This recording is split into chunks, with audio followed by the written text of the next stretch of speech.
which is a one-on-one conversation at a time when the global diplomatic landscape is under, I think it's fair to say, extraordinary pressure and transition. We are joined today by His Excellency Mr. Sergey Lavrov, the Minister of Foreign Affairs for the Russian Federation. As we all know, he is a seasoned statesman and one of the most enduring figures in global diplomacy. Mr. Lavrov has served as Russia's top diplomat since 2004. From the UN Security Council to the Geneva talks and beyond, he has shaped and responded to pivotal moments in global affairs over the past 2 decades. Today, with Europe's security architecture and infrastructure under immense strain and the global order fragmenting into competing visions, we're wondering about Russia's posture, its strategy, its alliances, and worldview. We'll be exploring over the next hour or so Minister Lavrov's perspective on this evolving geopolitical reality. What does Russia want? What role does it see for itself in an emerging multipolar world? And how does it define peace, power, and diplomacy in the 21st century? So let's begin. Minister Lavrov, welcome to Antalya once again. I know that you're likely to respond in your mother tongue of Russian, but if I could ask this one question in English. You see a full room out here. I think after President Recep Tayyip Erdogan, you are by far the most popular figure here. How does it feel to be a diplomatic rock star? Well, I think if we have heads of state being a real rock star, then there is nothing wrong with diplomats to be what they are. And if people like it, if people believe this is fun, so be it.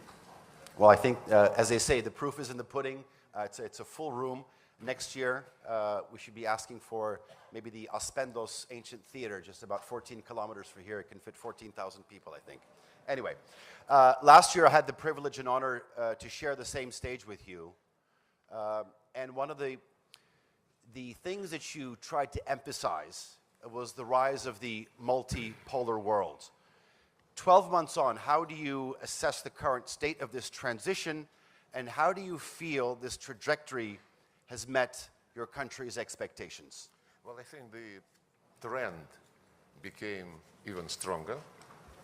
More and more countries, big countries, medium-sized countries, small countries, would like to have an equal say in the world affairs, in full conformity with the United Nations Charter, which says that the United Nations is based on sovereign equality of states. And more countries want to determine their life themselves, to have fair treatment, to have fair competition in economy, trade, in other areas, just in line with the principles of globalization, which were promoted by our Western friends, especially by the United States, for so many decades. And when everybody became persuaded, the globalization stopped, and what we observe is fragmentation of the world economy.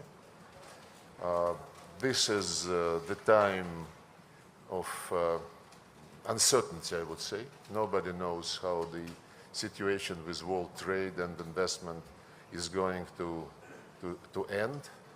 Well, there would be no end. How it is going to evolve, I would say, because there would be new twists in this situation.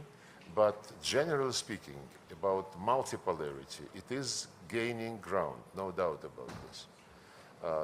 Not only big countries like China, India, Brazil, Turkey, Indonesia, Egypt, South Africa, many others, they believe that they deserve a say in world affairs. And therefore, multipolarity is a chance for the United Nations Charter principles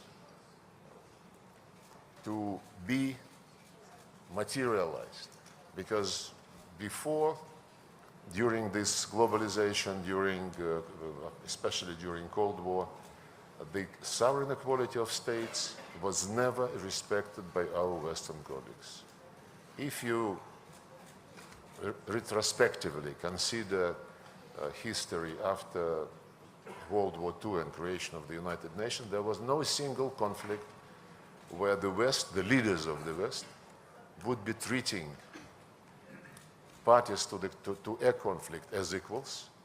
I understand that this might sound idealistic and maybe this equality would never be brought to life. But the principles of the Charter, drafted by the founding fathers, they already provided for multipolarity. Just like they provided for respect for human rights, respect for the right of nations to determine their fate themselves, and this is also on the rise. Manifestations are plentiful. It is very important to underline that in our vision of multipolarity, as we promote this concept with our partners in Shanghai Cooperation Organization, in BRICS, in Eurasian Economic Union, the concept of multipolarity does not exclude the West. It embraces everybody, just like the Charter instructed us. I see no reason why China and the US shouldn't have good relations, why Russia and the US shouldn't have good relations, why everybody shouldn't be treated with respect and with understanding of national interests. I had some contacts with the members of the Washington administration, and I liked the message which they were carrying. I'm not quoting, but in essence, the message was that the foreign policy of the United States is based on national interests of the United States. At the same time, the United States recognizes that other countries also have their national interests. And those interests would never coincide fully, maybe even half of these interests would not be similar. But when the interests, especially the interests of big countries, coincide, it is essential for them to find ways to materialize them into mutually beneficial economic, logistical, and other projects. While when these interests contradict each other, it is the responsibility and duty of countries, especially if we speak about big powers, not to allow these differences to degenerate into confrontation, especially the hot confrontation. And this is something which we absolutely support. We have been acting the same way throughout our history. And the last element of this multipolarity, in our common region, the security issues after World War II have been addressed from the Euro-Atlantic logic. The NATO, of course, EU was European per se, but lately the European Union signed a deal, a treaty with NATO, treaty on agreement, I don't know, but European Union is now part of Euro-Atlantic policies, no doubt about it, including the provision of its territory for NATO plans to move eastward, southward, I don't know where. OSCE was created as an obviously Euro-Atlantic creature, and all of these Euro-Atlantic constructions, I think they failed. They failed to consolidate security and stability. What they succeeded in is igniting tension. And remilitarizing Europe, including Germany, in spite of the fact that the economic and social situation is degrading. But all efforts of this Euro-Atlantic community are concentrated on getting ready for a new war. And Germany, together with France and Britain, are in the lead of this. If you think about how the world looks now, Africa, well, everywhere there are sub-regional organizations, many of them. Organization of Turkish states here, Eurasian Economic Union, ASEAN, Shanghai Cooperation, many. The same is true for Africa, many sub-regional groupings, and in Latin America. But Africa and Latin America, they do have their all-continental structures, African Union and CELAC. In Eurasia, there was never anything like this. As I said, the attempts to bring some big unifying projects were only made on the basis of Euro-Atlantic concept. President Putin, last year when he spoke in the foreign ministry, he suggested to consider the discussion of the potential security architecture in Eurasia as a continent. Architecture where all countries, without exceptions, including the western part of the continent, will be invited to participate, where all regional arrangements would be invited to join. And actually we have, some years ago, started building bridges between Shanghai Cooperation and Eurasian Economic Union and ASEAN, Shanghai, ASEAN. We have been also planning contacts between these groups and, for example, Gulf Cooperation Council, which is also a security but also an economic organization.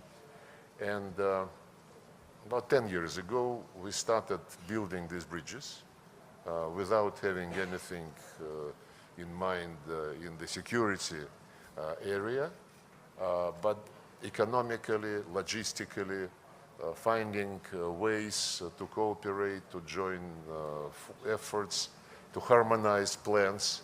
And this is a promising process. We call it Great Eurasian Partnership. And this is something like potential material foundation for the future security system, open to all countries and organizations representing Eurasia continent. So I think we are in favor of interactive discussion, so I, with your permission, stop here. No, please, by all means. Do you feel that it's perhaps the West's failure, some of the institutions and bodies that they have set up after World War II? You've described it as a failure. That's how you've said. And the fact that you're talking about a greater Eurasia partnership, aside the military, aside this strategic perspective, is that a success in the 21st century? No, we cannot call a success something which is just being born in the minds of people. But the process of, analyzing the situation is based on the failures of the Euro-Atlantic models of security.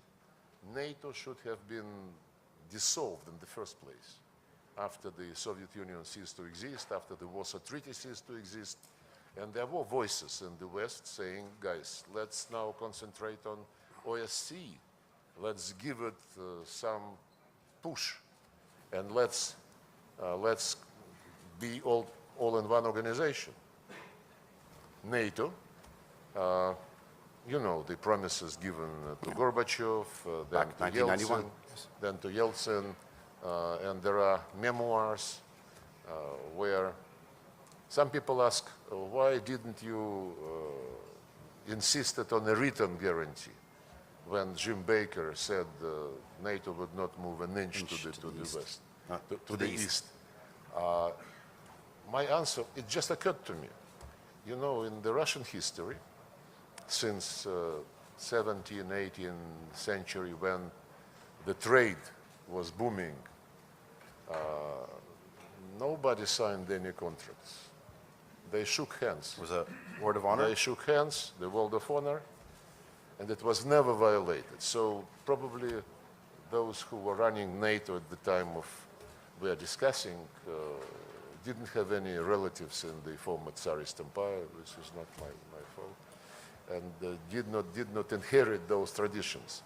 But NATO not only stayed, remained, it was basically announced that this would be the only organization which can guarantee your security. 1999, Istanbul, summit of OSCE, the solemn declaration is adopted, which among other things said, security is equal and indivisible. Everybody, yes, has the right to choose security alliances, but this cannot be done at the expense of diminishing of security of others. Then it was even blunter when it said no country, no group of countries, no organizations in the Euro-Atlantic OSCE area can claim dominance. And NATO was doing exactly this. And when Putin came to power, was elected president, he was repeatedly warning about very dangerous nature of this course. 2007 in Munich, if you re-listen it now, it was very far-sighted, unfortunately. Then 2008, NATO summit in Bucharest, which was also followed by a Russian NATO summit. I was there with President Putin. And when it was announced that Germany and France did not allow to pass a decision formally launching negotiating process for Georgia and Ukraine to be admitted to NATO, the Germans and the French were proud. They said, but they included in the declaration the statement that Georgia and Ukraine will be in NATO. When Putin asked Merkel, what is the difference? She said, no, this is just a political statement. And what we managed to avoid was a legal process to be launched. But frankly, it's childish. Because Saakashvili lost his brains a few months after Bucharest, when he ordered the attack of the Russian peacekeepers in South Ossetia, violated the OSCE-endorsed agreement, and so on and so forth. Then, in 2010, in Astana, this was the last summit of OSCE so far, the Istanbul formula was repeated verbatim. No organization can claim dominance, no one strengthen his security at the expense of security of others. The lady is uncomfortable, you think? No, but there is some commotion all the time here.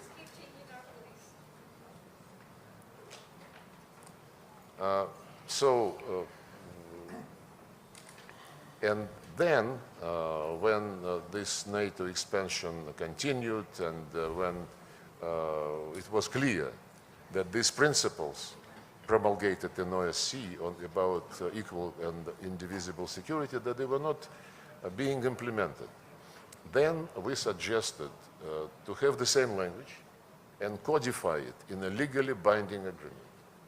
We were told, it was during Obama administration, we were told, no, guys, you don't understand.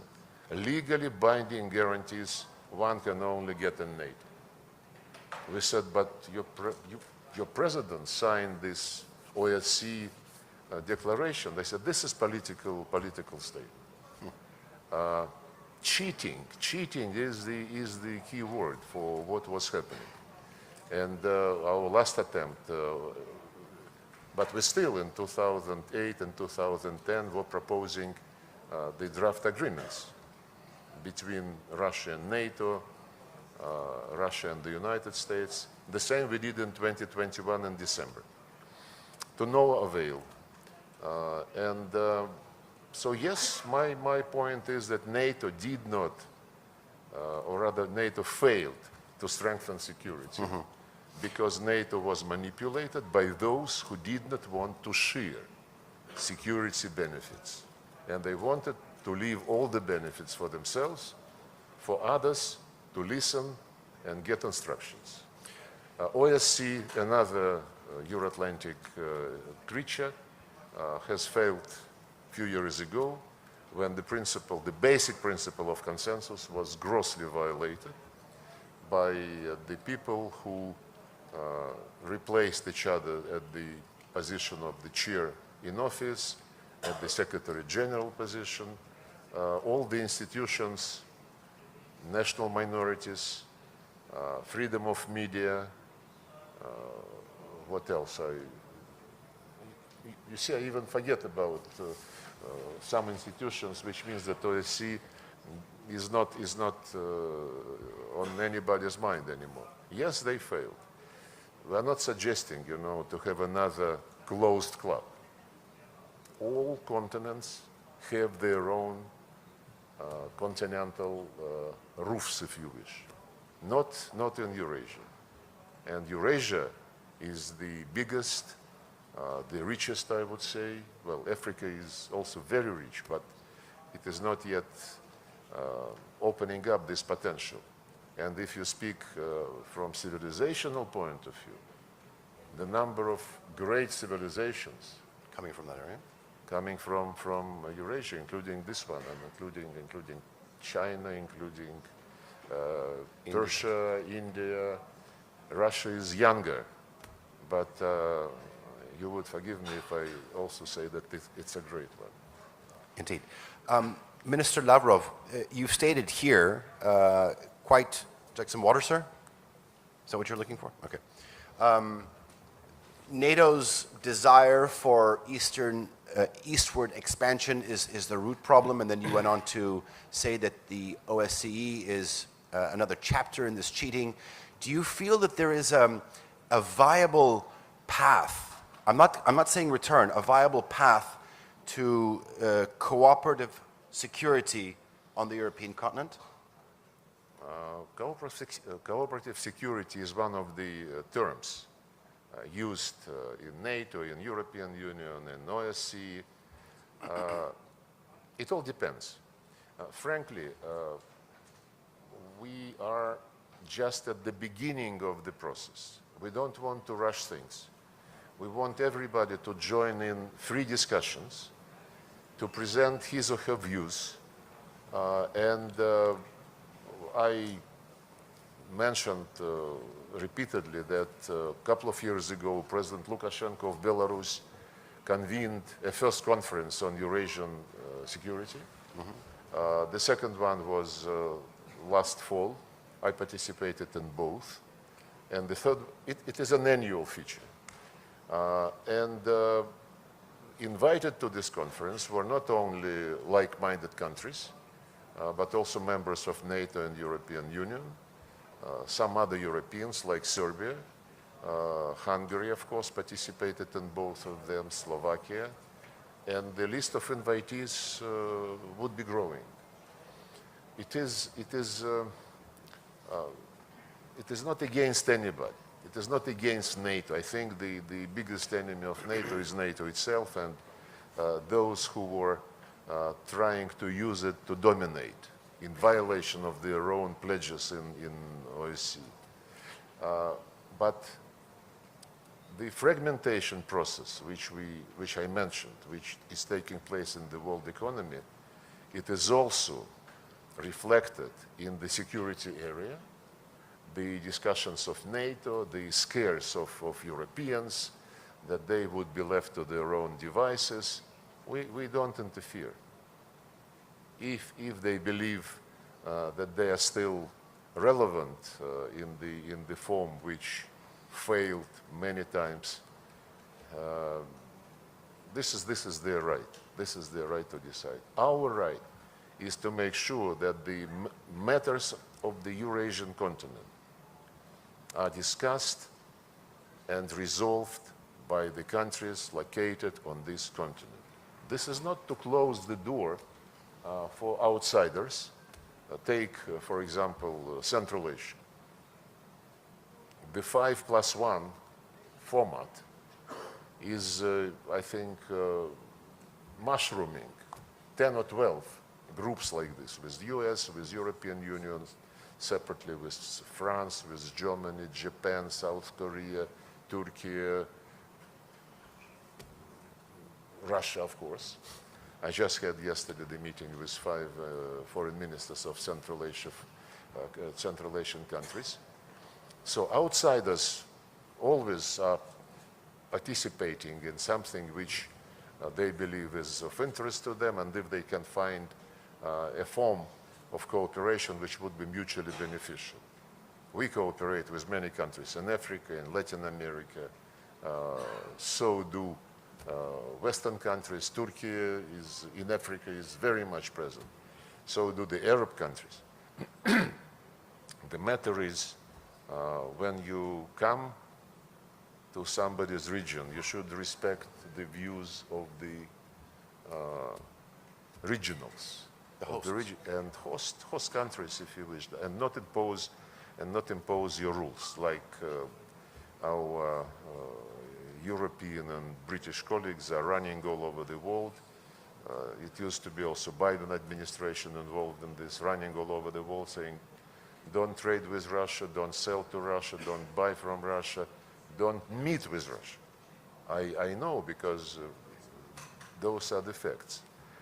And this is not multipolarity. This is obsession with your global role, which you invented yourself and which worked during colonialism, during post-colonial times for some period. But now there is a second awakening of the Global South. After the decolonization process, the Global South was happy, freedom, but now they understand that the global economy was crafted the way which left them with peanuts from the use of the natural resources which they inherited from God and history. Absolutely. I remember during the second Russia-Africa summit in 2003 in St. Petersburg, President Museveni of Uganda was giving statistics of the world coffee market.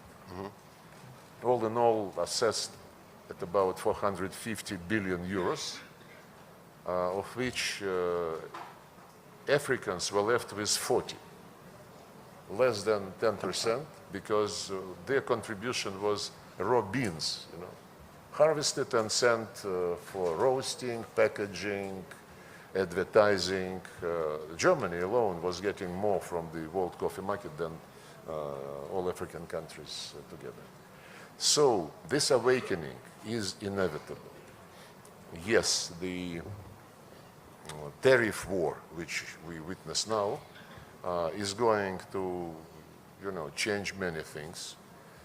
We hear that many countries would like to sit down with the United States and negotiate. Fine. We would only be happy if people reach some deals peacefully and to their mutual satisfaction. World Trade Organization, unfortunately, is paralyzed. It was paralyzed by previous American administrations for many, many years. And there is no global institution which would be authoritative enough for everybody to accept its ruling. So I believe we just must have these discussions about security, Eurasian security, but in the context of the multipolarity movement, which is shaping itself up objectively. You've mentioned on many occasions that your country's relationship with Western neighbors essentially depends on their willingness to acknowledge and rectify some mistakes. You've gone over some of them in the past 15, 20 minutes. But I want to ask, and we talked about the US administration, how is it like to have Donald Trump on the other side? Is it easier because in the last 48 hours, all of a sudden we're talking about the possible lifting of sanctions against your country's flagship airline, Aeroflot. We had the release of Ksenia Karelina, the ballerina. Is there a potential for more movement? There is always a potential. And as I said in my opening remarks, nothing wrong if US and Russia have good relations, if US and China have good relations. And what is going on between us and the Trump administration is really a very banal thing. Countries talk to each other without dictating to each other, without asking for any precondition. They just talk to each other. China and the United States, they have many differences. Russia was doctrinated by Biden administration as the immediate threat, China as the long-term biggest challenge to the American dominance. So competition in the world of economy, you see what kind of forms it acquires. And Taiwan, the situation in the Strait of Taiwan, the situation in South China Sea, who is going to have more influence with countries of East, South Asia, and they exchange statements, China and the United States, which are not very pleasant to each other, including on Taiwan, when the West, headed by the United States and other Western countries, they say we recognize, we follow one China policy, but they immediately add, but don't even think of touching the status quo. And what is status quo? It is not.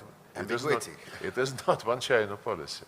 And from time to time we hear from Washington the threats to Beijing, don't even think of using force. This would be catastrophic. So they exchange niceties publicly, but they never stopped talking to each other at the level of foreign ministers, ministers of defense, national security advisors, and presidents. And somehow Biden administration decided that with Russia it should be different. Russia must learn a lesson.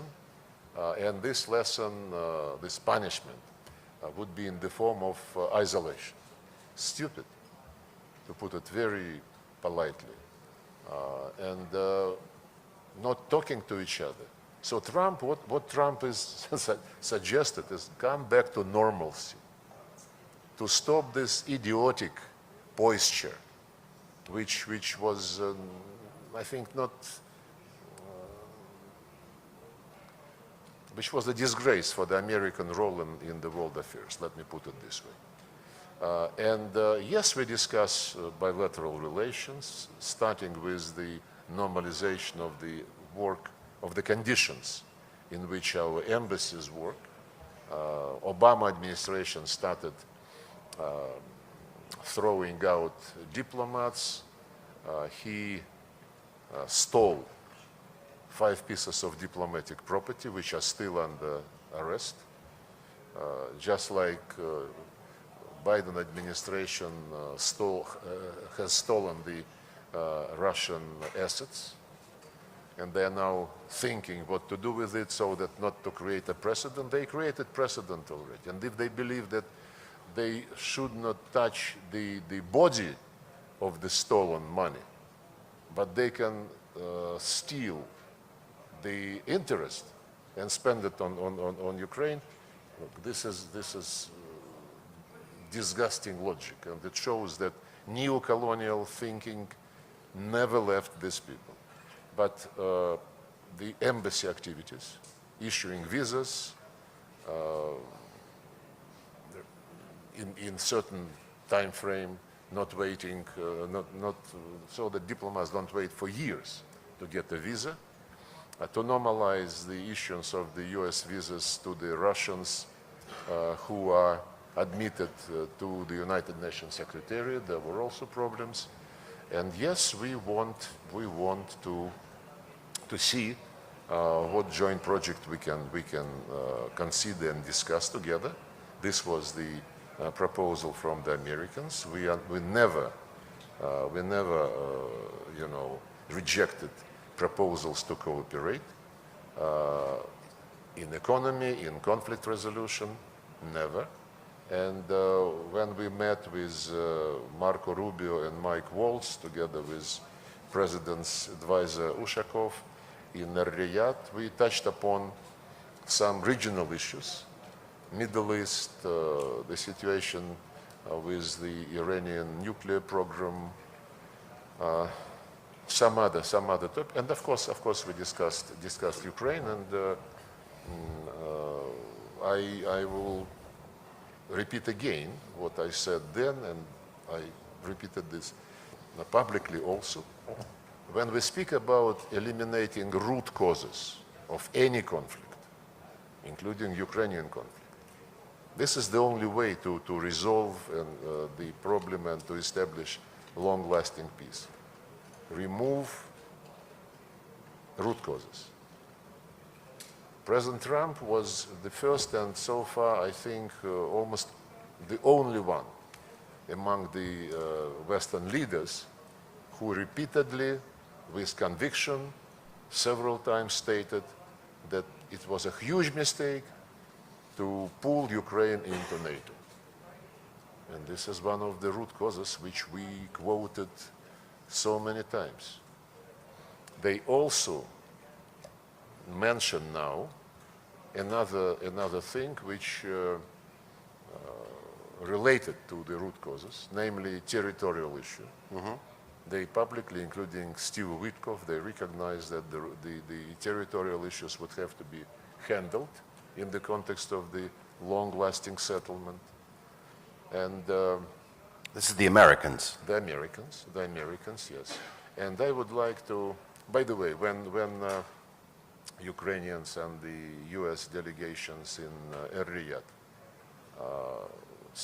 agreed on some paper in favor of 30-day ceasefire, this was done in the context of the Americans saying NATO and territories inevitable.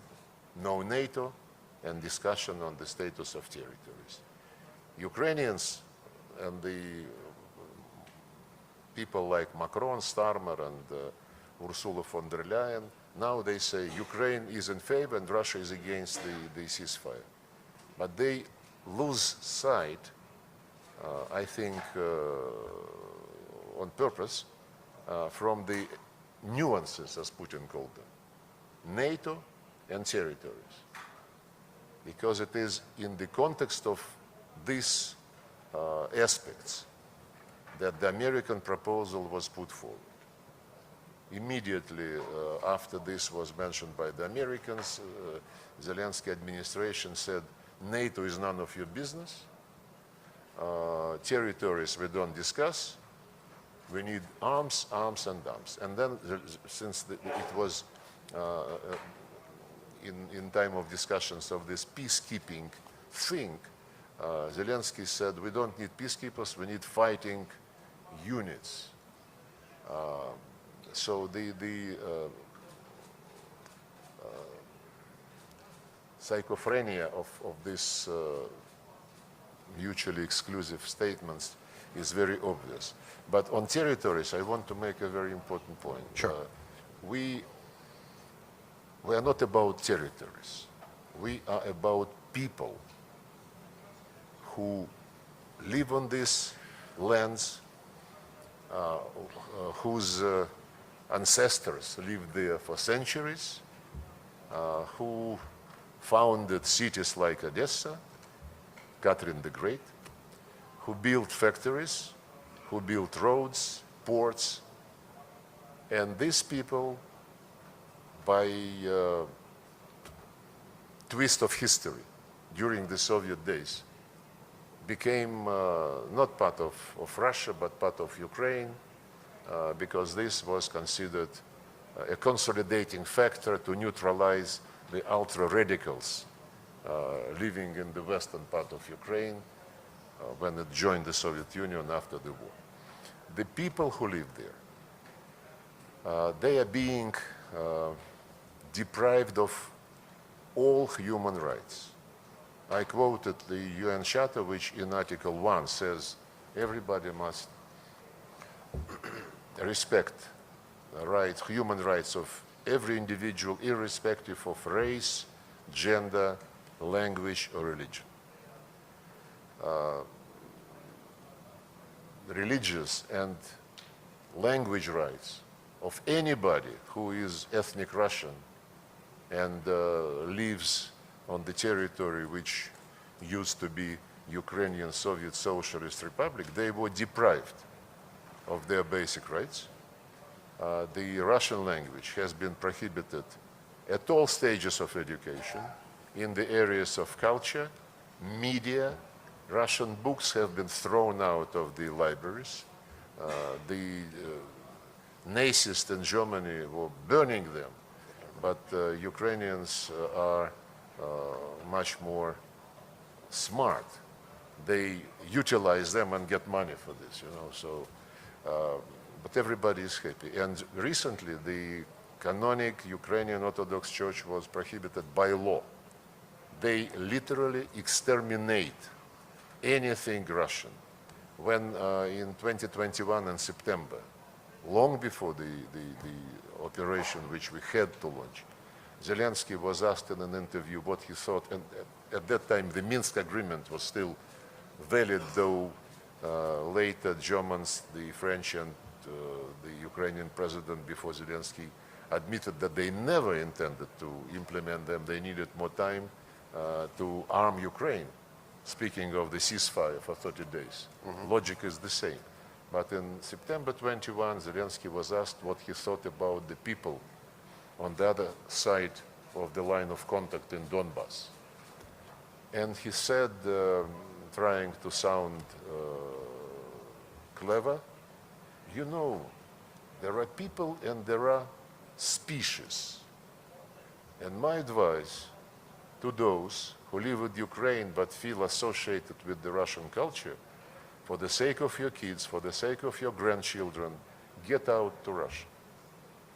And just a couple of weeks ago, in another interview, when he was asked what is driving him, you know, he said, hatred to Russia.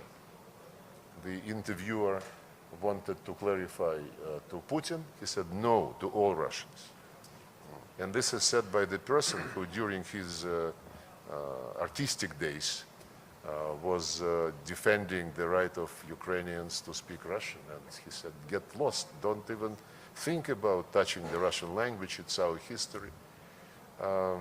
So this is where we are. Hatred is not the best guide. Can you imagine? By the way, I want to. Maybe somebody knows. Israel never prohibited Arab language. No, I don't think so.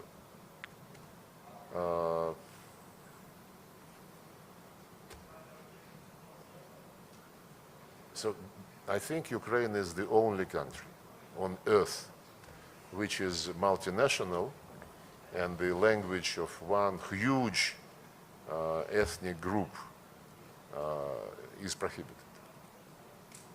So make, and if you read and listen to what the West is saying, EU, NATO, especially EU. Human rights is on top of everything. When they discuss Venezuela, Russia, Serbia, Turkey, human rights, they never forget about human rights. Check what they're saying on the situation in Ukraine. They say Zelensky and his team defend European values. If your value is exterminating the language of those who founded the country, if your value is to glorify Nazis and their collaborators who were convicted by the Nuremberg Tribunal, to whom you put monuments, whose birthdays you celebrate as national holiday, while ruining, toppling the monuments to those who saved Europe from Nazism, toppling the monument in Odessa, which I mentioned already, to Catherine the Great, who founded that city. By the way, soon after this monument to Catherine the Great, the Empress was toppled, UNESCO granted the Odessa central region where the monument was located the status of the World Heritage. It's such a shame to the lady who happens to be French and happens, I think, by default to become Director General of this respected organization.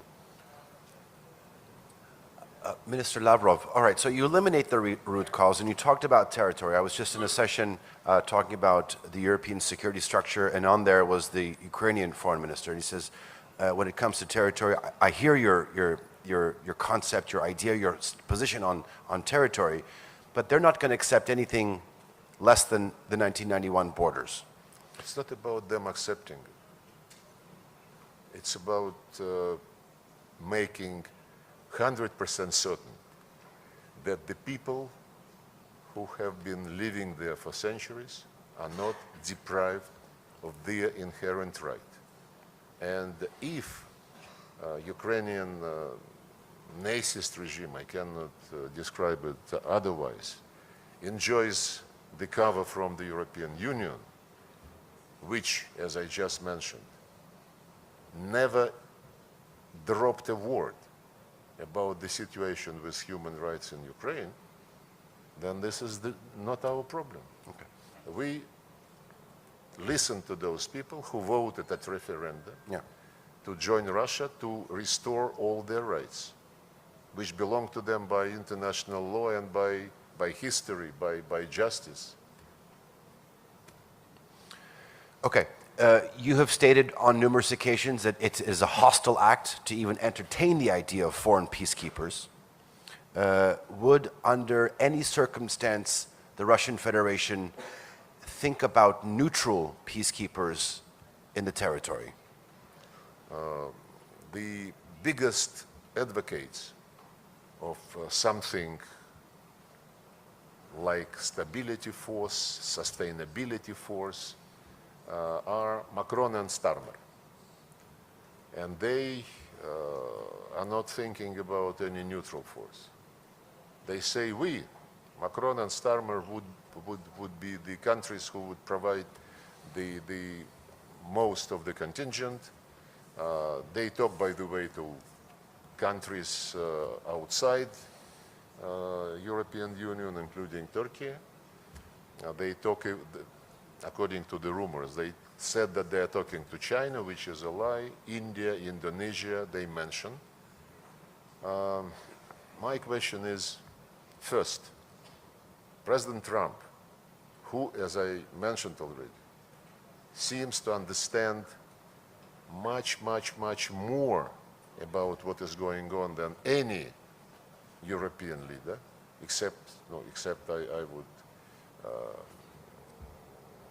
highlight Hungary and Slovakia. These leaders are quite thoughtful, but it was President Trump who said first many things on NATO, on territories, and he said that when asked about this idea of a contingent, a force, a group, whatever you call it,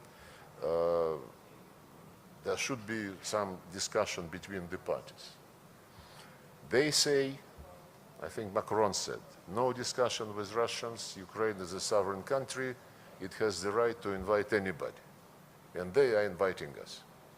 In brackets, I would repeat what Zelensky said. We don't need peacekeepers, we need fighting units. So make your own conclusion. But Kit Kellogg, by the way, yesterday said that why don't we divide Ukraine like we divided Berlin after World War II?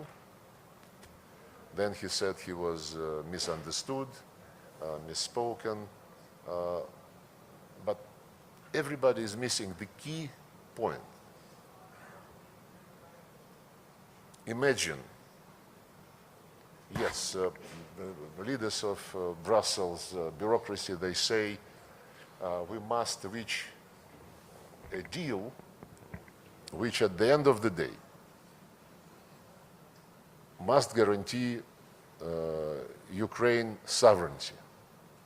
They, by the way, didn't mention territorial integrity, but sovereignty.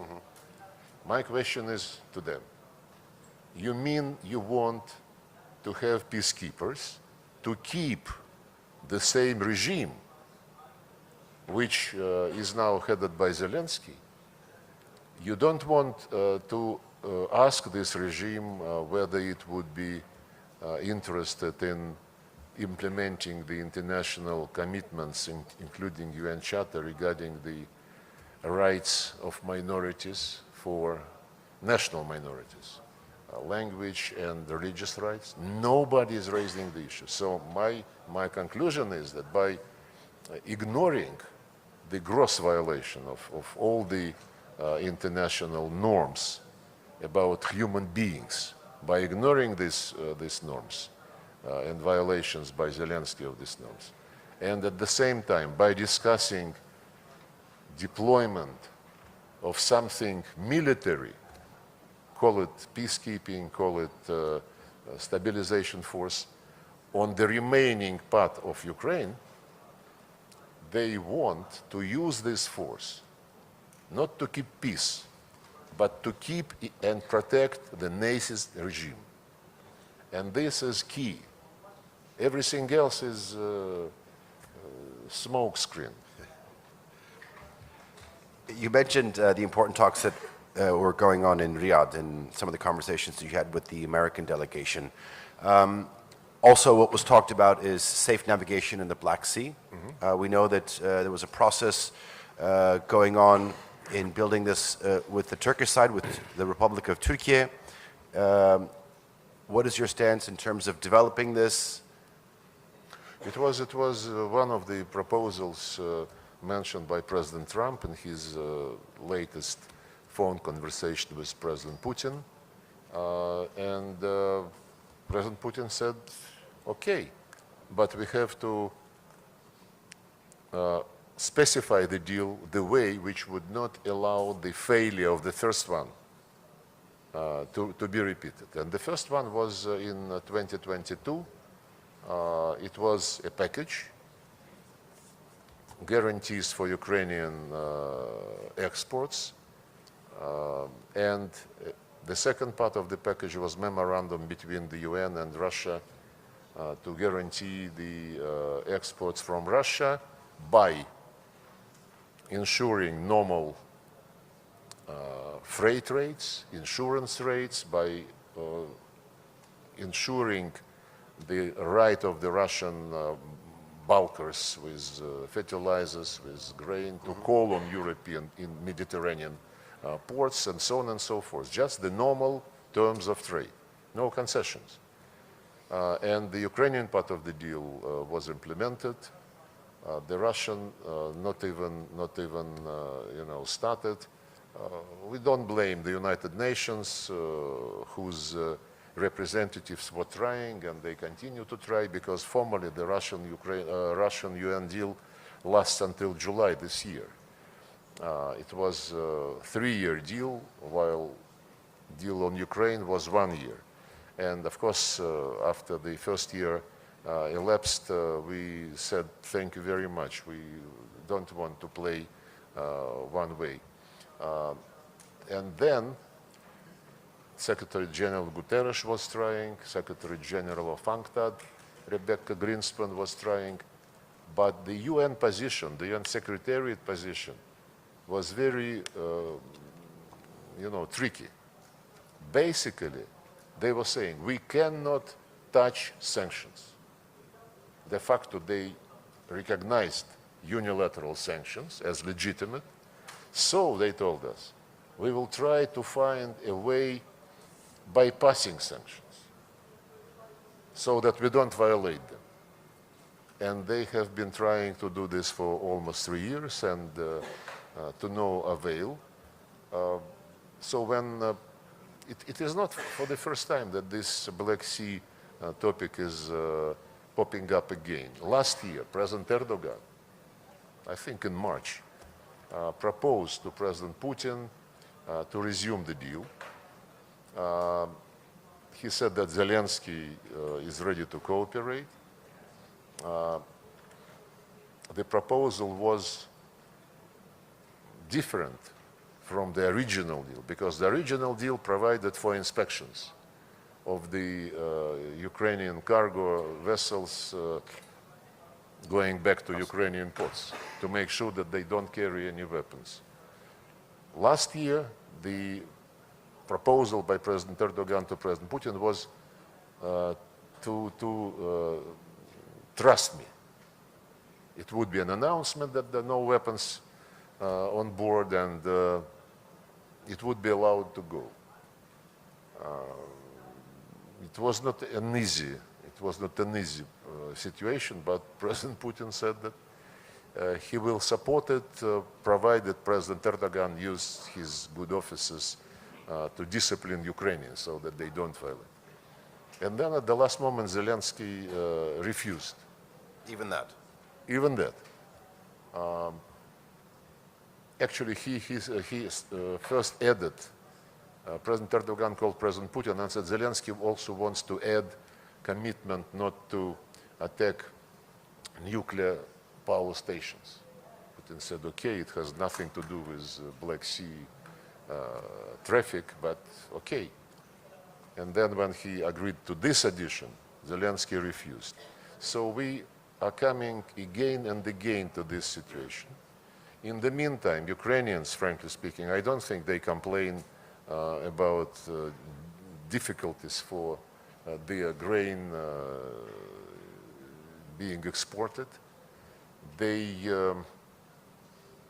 send a lot on dumping prices to European Union. European Union is not happy, and instead of doing something about this situation for the sake of their citizens, Brussels people threaten to stop importing any grain from Russia. They're very specific leaders. They say that Kaja Kallas, Annalena Baerbock, they were saying yes when criticized by the people who are saying we live worse than before. Yes, we understand, but our electorate should suffer for the sake of Ukraine. While at the same time, thousands and thousands of Ukrainians living there in Europe in luxury, buying very expensive vehicles.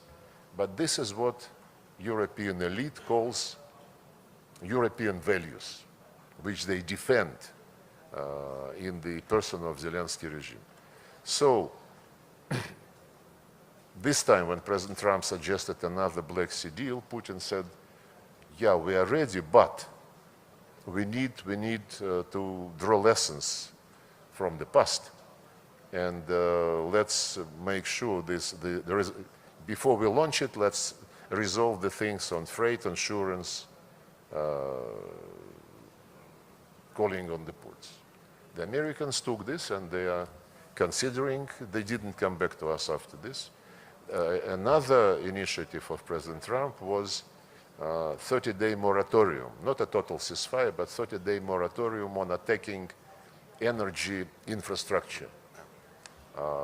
During this phone conversation, President Putin immediately agreed And he gave orders to the Chief of General Staff to stop attacking Ukrainian energy infrastructure, even infrastructure related to the military. At that moment, 7 drones, Russian drones, were airborne. And Putin gave order to shut them down, which was done. Since then, we have been keeping the word, and Ukrainians have been attacking us from the very beginning, every passing day, maybe with 2 or 3 exceptions. And I gave to our colleagues from Turkey, to Minister Fidan, what we give to Americans, to UN, to OSCE, the list of facts, listing the attacks by Ukraine during the last 3 weeks against Russian energy infrastructure. I understand he hates all Russians, so he gives orders. Either he gives orders and they are not taken, or he is lying that he is giving these orders. It's a tragedy. It's a tragedy, and has there been any direct or indirect contact by the Ukrainian side here in Antalya? Not to my knowledge. I came here to work.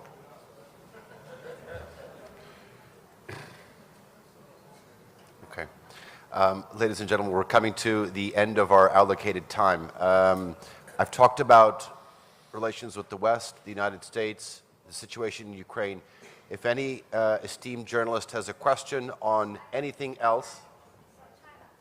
From China. Yes, from China. Yeah, Mr. Minister, would you think that the President Trump or some guys around President Trump has said they would like to adopt the counter-Nixon approach to drive the wedge between Russia and China and realign with Russia after the aftermath of the Ukrainian war? How would you see, how would you evaluate this kind of so-called the counter-Nixon approach? You mean to do what? Yeah, to make the ties between USA and Russia closer and drive the wedge between Russia and China. Would that have effect? Look, I can only tell you that in none of our contacts with the Americans, in none, be it phone conversation, be it meeting in person, this issue was never raised or even hinted upon, never. And I think that President Trump and his people, they are very experienced in life. And when you understand life, it's much easier to do politics. And since he understands life, I believe those who understand life, they would never even think about trying to drive a wedge between Russia and China. Okay. Ladies and gentlemen, unfortunately, we've run out of time. We'd like to thank Minister Sergey Lavrov for your insights and for your candor and for your participation here at the Antalya Diplomacy Forum. Thank you very much. The next session begins in 13 minutes. Please join me in welcoming and thanking Mr. Sergey Lavrov.